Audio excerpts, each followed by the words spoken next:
There was a time we thought the earth was flat, tomatoes were poisonous, polio couldn't be cured, aid would solve poverty. Now we know none of those things are true.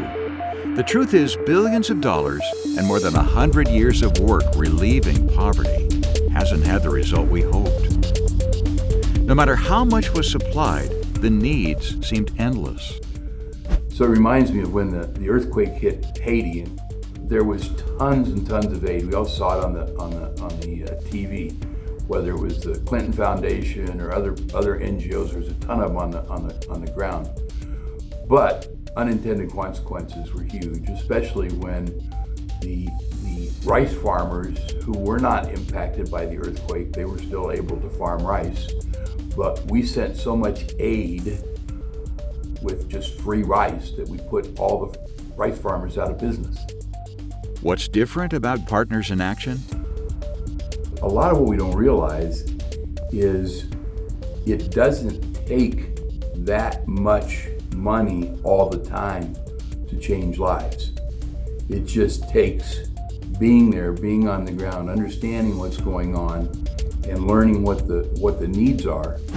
So now our methodology is we go into these communities where we have a little bit of relationship, and we get into relationship with the leaders, both the tribal leaders and the political leaders, the schools, the pastors, and we work with them to help us understand what are the real needs, what would help them create economy, create an opportunity to get out of poverty.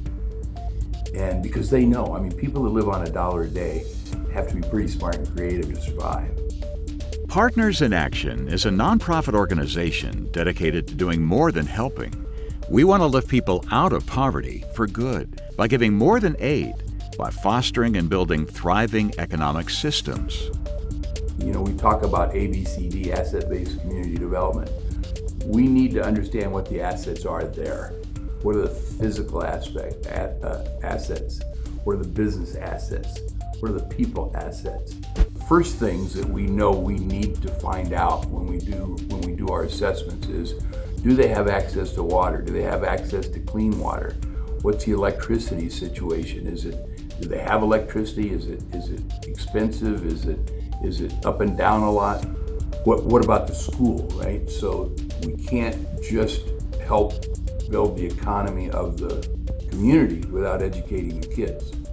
And so things like electricity and Wi-Fi become very important. Once we've done that assessment, then we'll start to build that plan of what are those businesses we need to start, who are the people that could lead those, and then it's just a matter of having the money to launch the businesses, and usually that business is fulfilling a need in the community first.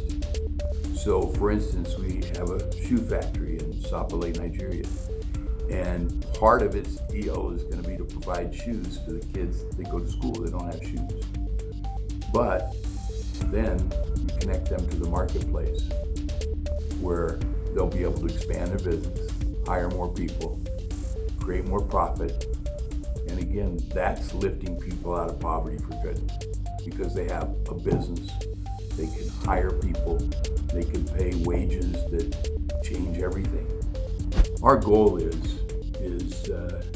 and we don't think it's a stretch, over the next 3 years, we want to have a significant impact on at least 20 communities where we have gotten them either to that goal of sustainability or we're showing real progress on getting them to that goal. But I'm excited about the fact that it will put us in a position where more people can hear the gospel. And a friend of mine who knew Bill Bright said he had a phone call with him the last day just before he passed away, and he said, I really appreciate all the years we've worked together. I'm dying with my boots on, and I expect you to do the same. And that's kind of our little motto here. We're all going to die with our boots on. Today, we know the world isn't flat. Tomatoes aren't poison. Polio can be cured. And we believe poverty can be solved.